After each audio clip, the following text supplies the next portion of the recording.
যেই ব্যক্তি ভালো মানুষ, ওই ব্যক্তি ভালো মানুষ হয়ে অন্যদেরকে ভালোর দিকে আহ্বান করবে, ভালো কাজের প্রতি মানুষদেরকে দাওয়াত দিবে, ভালো কাজের প্রতি মানুষদেরকে উপদেশ দিবে, আদেশ দিবে। কিন্তু যেই ব্যক্তি ভালো মানুষ না, যেই ব্যক্তি আল্লাহর হুকুমগুলো আদায় করে না, যেই ব্যক্তি দেখা যায় সব সময় খারাপ কাজের মধ্যে লিপ্ত থাকে, ওই ব্যক্তি যদি সমাজের কোনো মানুষকে যদি ভালো কাজের আদেশ দিতে যায়, সমাজের মানুষ এটা কি ভালোভাবে নিবে না মন্দভাবে নিবে? এটা মন্দভাবে নিবে। আল্লাহ পাক রব্বুল আলামিন তার প্রিয় হাবিব সাল্লাল্লাহু আলাইহি ওয়াসাল্লামকে বলেছেন, হে রাসূল, আপনি মানুষদেরকে উত্তম আদর্শবান হওয়ার আদেশ প্রদান করুন।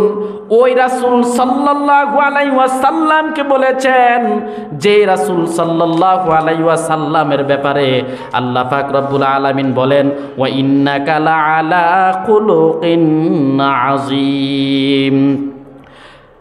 হে নবী, আপনি নিশ্চয় সুমহান চরিত্রের উপরে প্রতিষ্ঠিত। সুবহানাল্লাহ বলি। আল্লাহ পাক রব্বুল আলামিন তার প্রিয় হাবিব জনাবে মুহাম্মাদুর রাসূলুল্লাহ সাল্লাল্লাহু আলাইহি ওয়াসাল্লামের ব্যাপারে বলেন, হে নবী, হে রাসূল, নিশ্চয়ই আপনি সুমহান চরিত্রের উপরে প্রতিষ্ঠিত।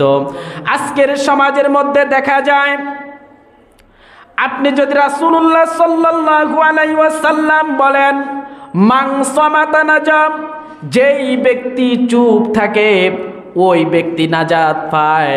আর আমরা পক্ষান্তরে যদি দেখি, যেই ব্যক্তি সমাজের মধ্যে মানুষের সাথে বেশি কথা বলে সেই ব্যক্তি বেশি বিপদে পড়ে কি পড়ে না? আরো জোরে বলেন, বেশি বিপদে অবশ্যই পড়ে। আপনি যদি কথা কম বলবেন, আপনি ফেসে কি করবেন? ফেসে পড়বেন না। একটা সময় দেখা গিয়েছে আলেম উলামা যারা বক্তা ছিল, আজ থেকে 15-20 বছর আগের কথা, যে সময় ইন্টারনেট ছিল না, ফেসবুক ইউটিউব ছিল না, তারা দেখা যায় বক্তব্য দিয়ে চলে যেত, তাদের ভুলগুলো কি করতো না, ধরা পড়তো না। কিন্তু এখন এমন এক সময় আমরা উপনীত হয়েছি, যে সময় বক্তা কি বলে এটা বলার সাথে সাথে তার মুখ থেকে কেড়ে নিয়ে এটা চারদিকে কি করে দেয়, চড়িয়ে দেয় না? এটা দুরূদ শরীফ পড়েন, সাল্লাল্লাহু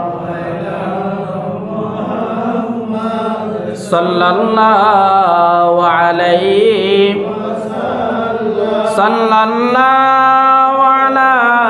মুহাম্মাদ সাল্লাল্লাহু।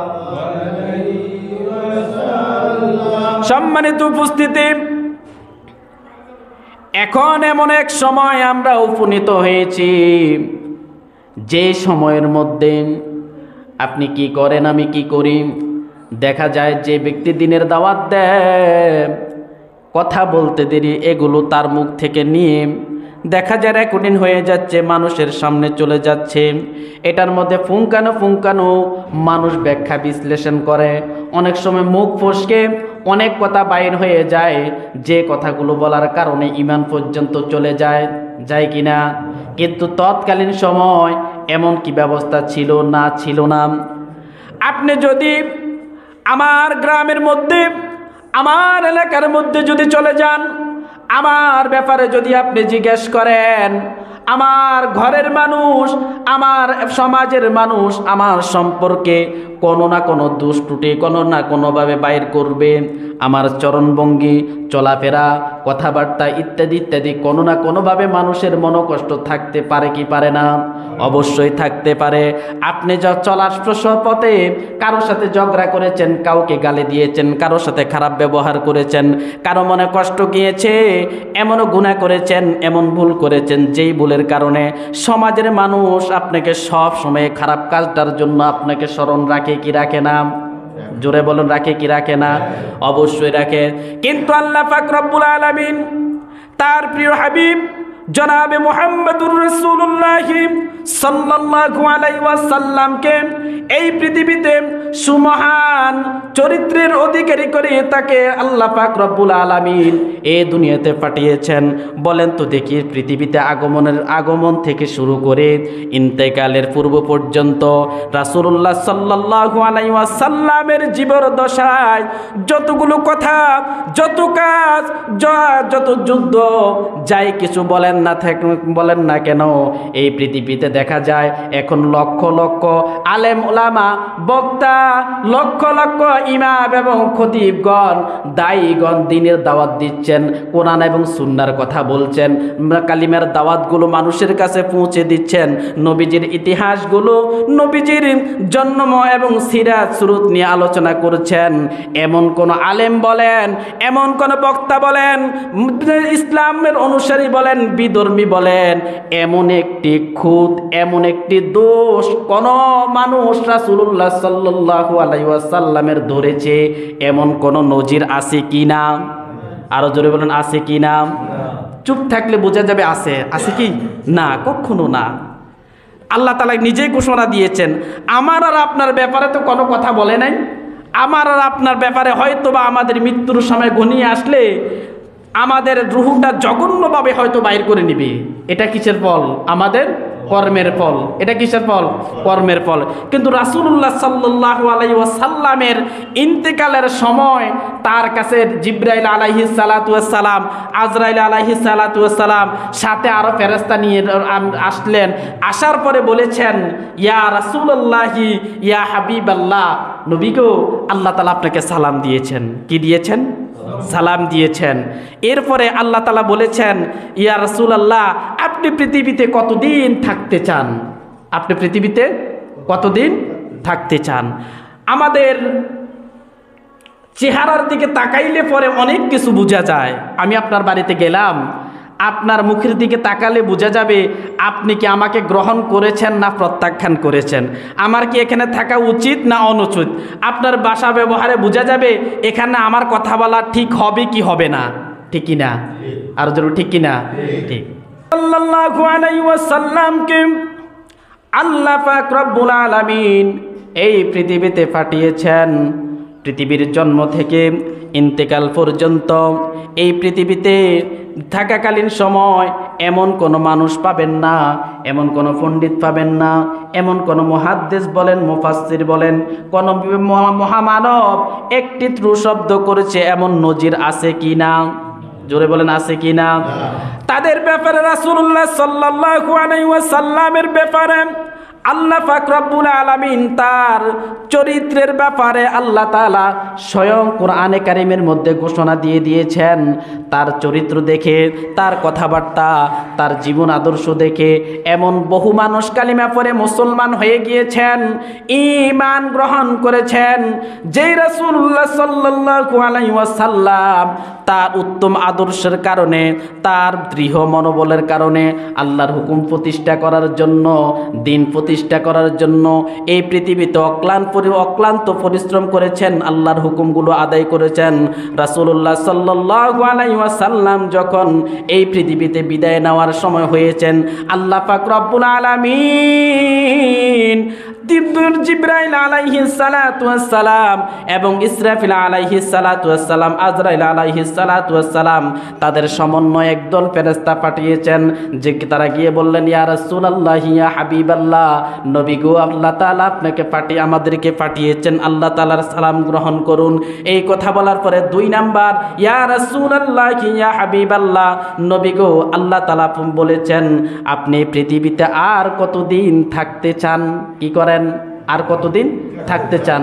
তাহলে যারা জ্ঞানী, যেই কথা বলতে গিয়ে বলে গিয়েছি, আপনি আমাকে গ্রহণ করেছেন কি করেন নাই, আপনার সাথে আমার কথা বলা উচিত হবে কি হবে না, এটা আপনার আচরণে বোঝা যায়। রাসূলুল্লাহ সাল্লাল্লাহু আলাইহি ওয়াসাল্লামকে যখন এই কথা বললেন, তখন তিনি বললেন, আমি আল্লাহুম্মা ফি রাফিকিল আলা, আমি পরম বন্ধুর মিলন চাই, আমি আর এই পৃথিবীতে থাকতে চাই না। আমি বুঝে গিয়েছি আমার হায়াতে জিন্দেগি শেষ হয়ে গিয়েছে, আমার হায়াতে জিন্দেগি শেষ হয়ে গিয়েছে। আল্লাহ তাআলা যেটা উত্তম মনে করে, আল্লাহ তাআলার সিদ্ধান্তই চূড়ান্ত সিদ্ধান্ত। এই কথা বলার পরে রাসূলুল্লাহ সাল্লাল্লাহু আলাইহি ওয়াসাল্লামকে আবার প্রশ্ন করা হয়েছে, ইয়া রাসূলুল্লাহ, ইয়া হাবিবাল্লাহ, নবী গো, এক একজন নবী রাসূল এক একজন এক একটা আসমানের মধ্যে রয়েছে। ইয়া রাসূলুল্লাহ, ইয়া হাবিবাল্লাহ, ওগো নবীজি, আমার আল্লাহ জানতে চেয়েছে আপনার যখন ইন্তেকাল হবে, আপনি যখন পরলোক গমন করবেন, ওগো নবীজি, আপনার লাশ মুবারক কোন জায়গার মধ্যে, কোন আসমানে বা কোথায় রাখতে চান? রাসূলুল্লাহ সাল্লাল্লাহু আলাইহি ওয়াসাল্লাম বলেন, জিবরাইল,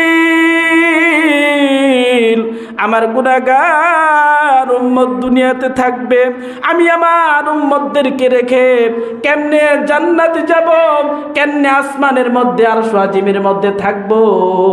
ওগো জিবরাইল, আল্লাহ তাআলাকে বলে দাও আমার যে উম্মতেরা দুনিয়াতে থাকবে, আমার দেহ মোবারক আমিও দুনিয়াতে অবস্থান করতে চাই। সুবহানাল্লাহ বলুন। যেই নবী আপনার জন্য আমার জন্য দুনিয়াতে থাকা অবস্থায় এত কিছু চিন্তা করেছেন, আমাদের নবী, প্রাণপ্রিয় নবী রাসূলুল্লাহ সাল্লাল্লাহু আলাইহি ওয়াসাল্লামের জীবদ্দশায় তার জীবন আদর্শ, তার জীবন যাপন এত সহজ ছিল না, অত্যন্ত কঠিন ছিল। আমরা তো এখন ভোগে বিশ্বাসী, কিছু বিশ্বাসী, ভোগে বিশ্বাসী। আমরা ছাড় দিতে রাজি না। আমরা দেখা যায় বিভিন্ন প্রকার অজুহাতে আমরা দেখা যায় কালিমা থেকে, ইসলাম থেকে বহু দূরে চলে গিয়েছি, ঠিক কিনা? চরিত্রের যে বিষয়টা, এটা যদি বলতে হয়, আমাদের ভিতরে চরিত্র বলতে কোনো কিছুই নাই। আমরা আমাদের ভিতরে যে মনুষ্যত্ব ছিল, যা আল্লাহ তাআলা আমাদেরকে যে কলব দিয়ে দিয়েছেন, এটা বহু আগে মারা গিয়েছেন। কি হয়েছেন? বহু আগে শেষ হয়ে গেছে। আগেরকার সময় এত মাওলানা মুফতি ছিল না। ছিল? আপনারা যারা বয়োবৃদ্ধ রয়েছেন আপনারা জানেন, আপনারা তো আমাদের কাছে গল্প বলেন, মুন্সির কথা বলেন, মোল্লার কথা বলেন। মুন্সি কোনো রকম কোরআন তেলাওয়াত করতো, মক্তব পড়াইতো, মসজিদে কি করতো, নামাজ পড়াইতো, আজান দিত। তাদের কাছে যখন মানুষ যেত, তারা কি পরে পানি পড়া দিত, আরে পানি পড়া খেয়ে বহু মানুষ সুস্থ হয়ে যেত, ঠিক কিনা? হ্যাঁ, আগেরকার সময় কি এত রোগ ব্যাধি ছিল? সিজার ছিল? কিন্তু এখন কেন হচ্ছে? আমাকে একজনে বলল যে কথায় কথা বলল, আগেরকার সময় এক একজন মা বোনেরা, মায়েরা 10 জন 12 জন, কমপক্ষে 8-10 জন বাচ্চা দিত, ঠিক কিনা? দেখা যায় এখানে সেখানে পড়ে থাকতো, কিন্তু তারা মানুষের মতো মানুষ হয়েছে। আর এখন বাচ্চা নেয় কয়টা? একটা বা দুইটা।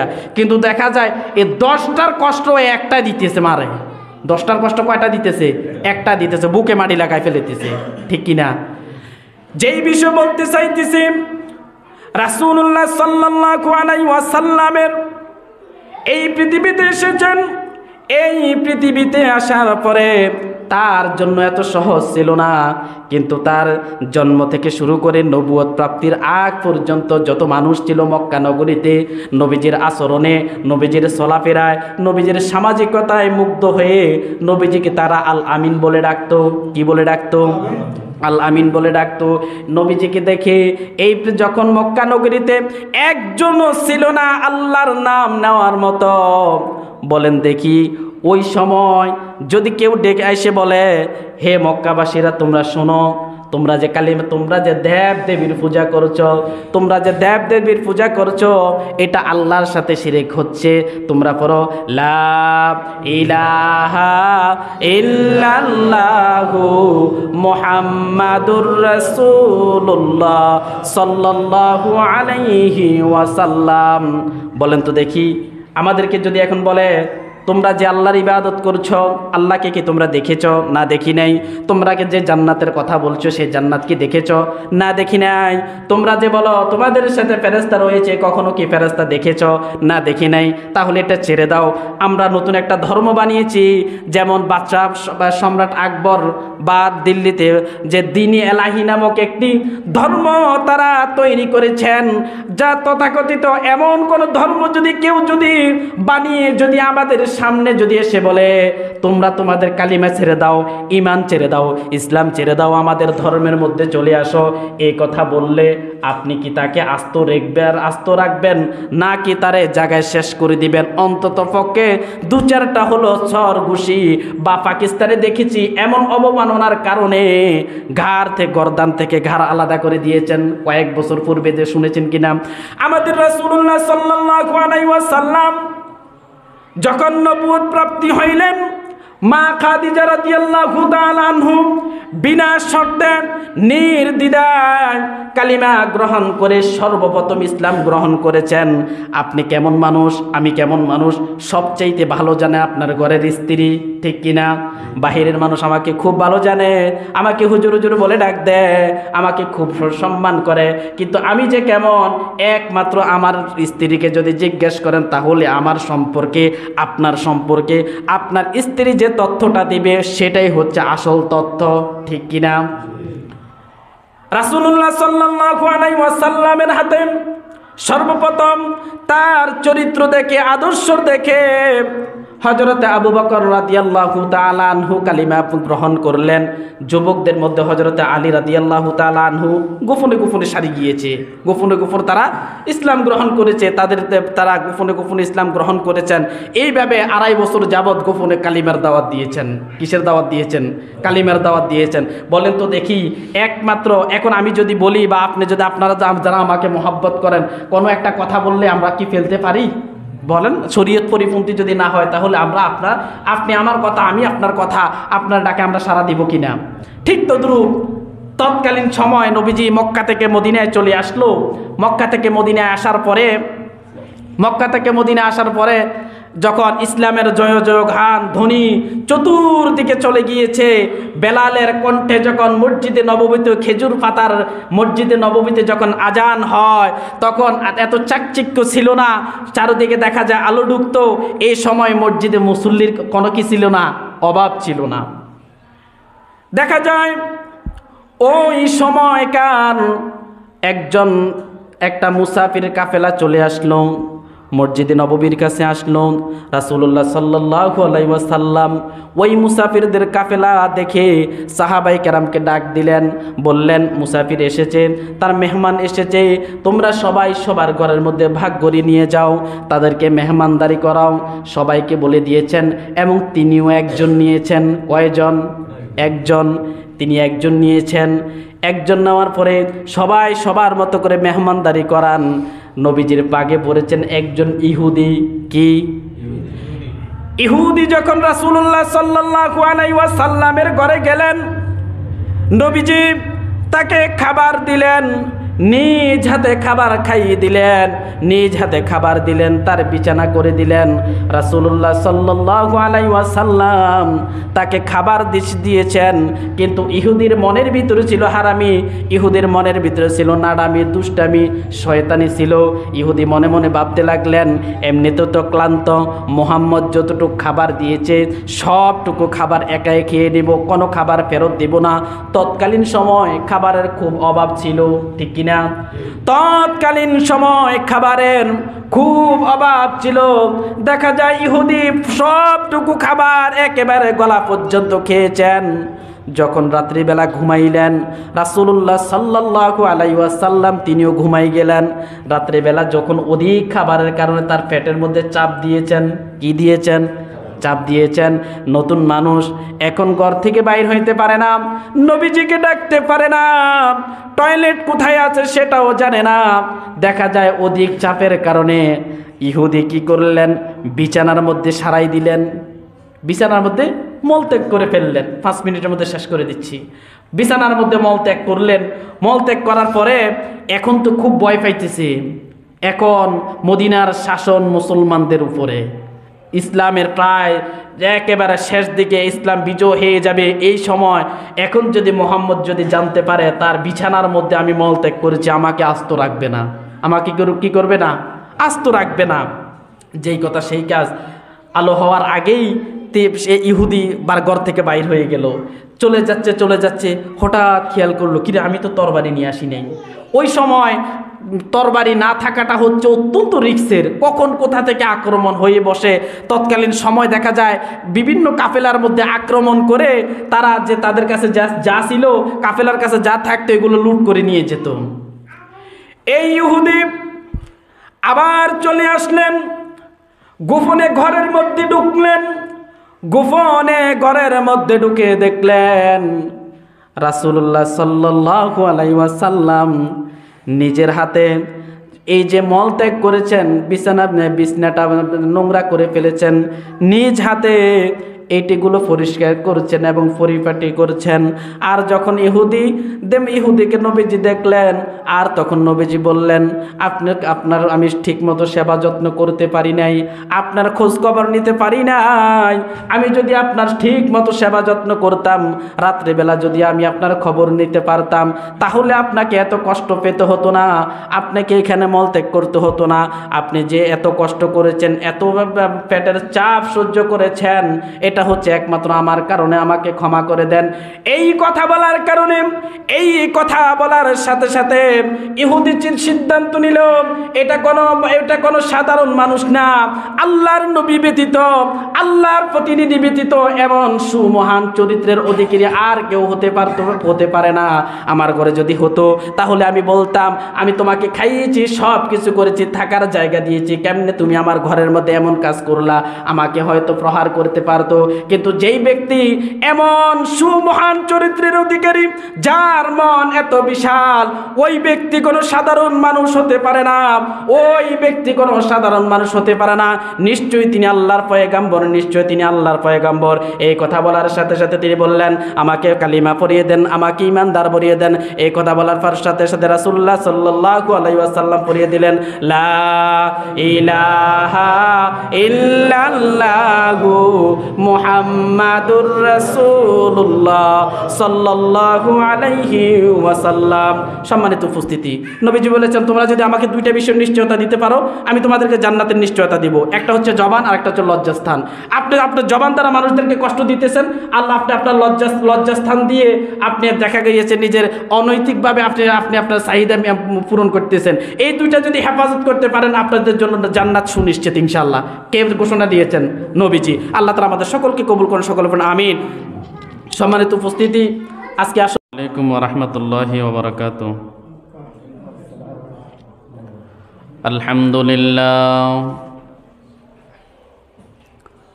আলহামদুলিল্লাহি নাহমাদুহু ওয়া নাস্তাঈনুহু ওয়া নাস্তাগফিরুহ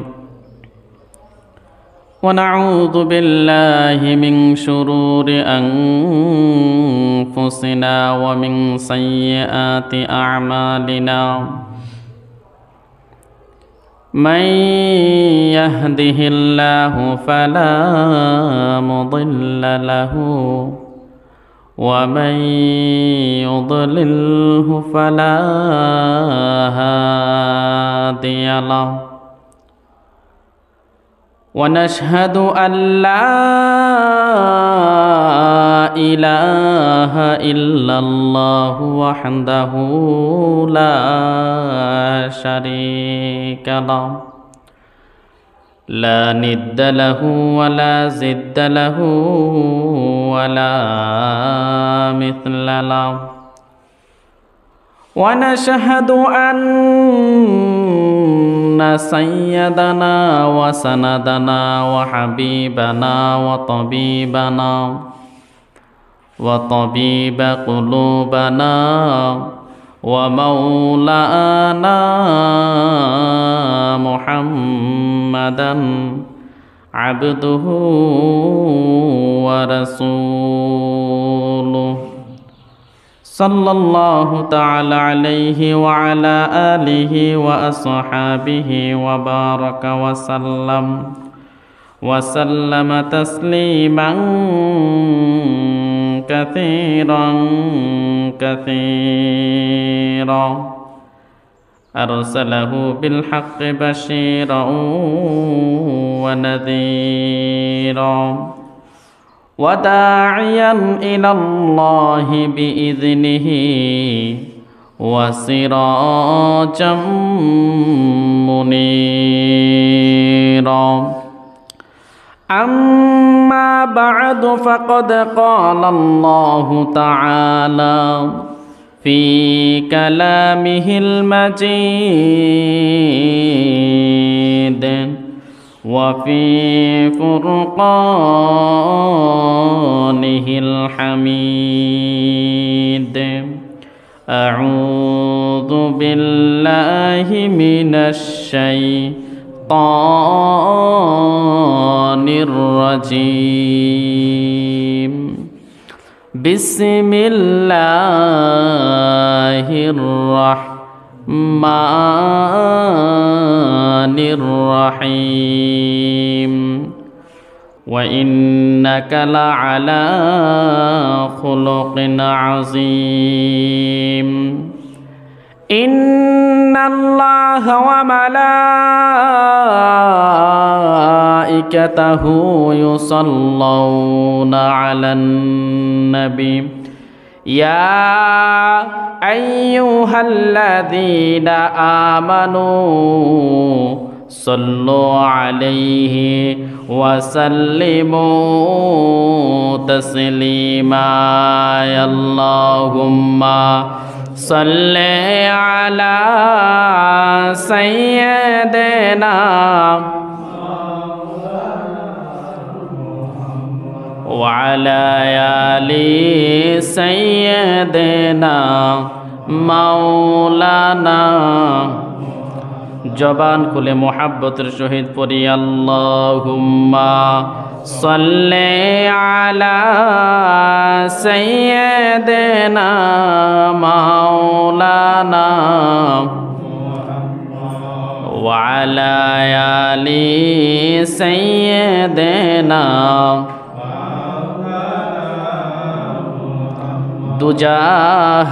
দুজাহানের বাদশা নবী সুখ চাইলেন না ধরাতে সর্বজীবনে ব্যয় করিলেন উম্মতে বলে কান্দিতে আল্লাহুম্মা সাল্লি আলা সাইয়্যিদিনা মুহাম্মাদ ওয়া আলা আলি সাইয়্যিদিনা বালাগাল উলা বিকামালিহি কাশাফাদ দুজা বিজামালিহি حسنت جميع خصاله صلوا عليه بلغ العلا بكماله كشف الدجى بجماله حسنت جميع خصاله صلوا عليه نحمده ونصلي على رسوله الكريم أما بعد উপস্থিত অধ্যকার জুমার সম্মানিত মুসল্লিন ইকরাম, সর্বপ্রথম শুকরিয়া আদায় করি আল্লাহ সুবহানাহু ওয়া তাআলার প্রতি, যে আল্লাহ পাক রব্বুল আলামিন আমাদেরকে অসংখ্য অগণিত নাজ নেয়ামত দান করে শান্তির সহিত বাঁচিয়ে রেখে আল্লাহর ঘর মসজিদে আসার এবং বসার তৌফিক দান করেছেন। সেই মহান প্রতিপালক রব্বুল আলামিনকে সন্তুষ্ট করার উদ্দেশ্যে সকলে সুউচ্চ স্বরে একবার পড়ে নি আলহামদুলিল্লাহ। লক্ষ কোটি দরুদ বর্ষিত হোক মানবতার মুক্তির দূত সাইয়্যিদুল মুরসালিন খাতামান নবিয়্যিন সরকারে দু আলম নূরে মুজাসসাম আহমদ মুজতফা মুহাম্মদ মুস্তফা সাল্লাল্লাহু আলাইহি ওয়াসাল্লামের উপর। সম্মানিত উপস্থিতি, এই পৃথিবীতে আল্লাহ তাআলা আমাদেরকে পাঠিয়েছেন তার ইবাদত করার জন্য। মানুষ পৃথিবীতে যতদিন বেঁচে থাকবে, মানুষ সামাজিক জীব, মানুষ সামাজিকতা করে, সমাজের মধ্যে মানুষ বসবাস করে, ঠিক কি না? ঠিক। এ চলার পথে আমাদের মধ্যে কিছু মানুষ আছে পছন্দনীয়, আর আমাদের মধ্যে কিছু মানুষ আছে নিন্দনীয়। অনেক মানুষ অনেকে পছন্দ করে, কি করে? পছন্দ করে, সবাই তাকে ভালো জানে। আর কিছু মানুষ আছে কুশ্চিত, তাদের অন্তর ভালো না, তাদের স্বভাব চরিত্র ভালো না, এখানে যায় চুরি করে, ওখানে যায় তার ঘরের মধ্যে ধরা পড়ে, এমন আছে না? ইফটিজিং, দর্শন, বিভিন্ন প্রকার অপকর্মের মধ্যে লিপ্ত থাকে। বলেন তো দেখি, সমাজের মানুষ তাকে কি ভালো জানে না মন্দ জানে? মন্দ জানে। তার কারণ হচ্ছে এটা হচ্ছে তার কর্মের ফল। কিসের ফল? কর্মের ফল। এখন এই পৃথিবীতে রাসূলুল্লাহ সাল্লাল্লাহু আলাইহি ওয়াসাল্লাম আসার পূর্বে পৃথিবীর মানুষ ছিল অত্যন্ত বর্বর। জাহিলিয়াতের যুগের মানুষ ছিল অত্যন্ত কি? বর্বর, হিংস্র। তাদের ভিতরে মায়া, মহাব্বত, ভালোবাসা বলতে কোনো কিছুই তাদের ভিতরে কি ছিল না। আর এই অসভ্য বর্বর মানুষগুলোকে আল্লাহ তাআলা সভ্যতার দিকে আনার জন্য, দ্বীনের পথে আনার জন্য, পৃথিবীতে ইসলাম প্রতিষ্ঠা করার জন্য মহামানব জনাবে মুহাম্মাদুর রাসূলুল্লাহ সাল্লাল্লাহু আলাইহি ওয়াসাল্লামকে আল্লাহ পাক রব্বুল আলামিন এই পৃথিবীতে পাঠিয়েছেন। কি করেছেন? পাঠিয়েছেন। সম্মানিত উপস্থিতি, আল্লাহ পাক রব্বুল আলামিন পবিত্র কুরআনে কারীমের মধ্যে বলেন, খুযিল আফওয়া ওয়া'মুর বিল উরফি ওয়া আ'রিদ আনিল জাহিলিন।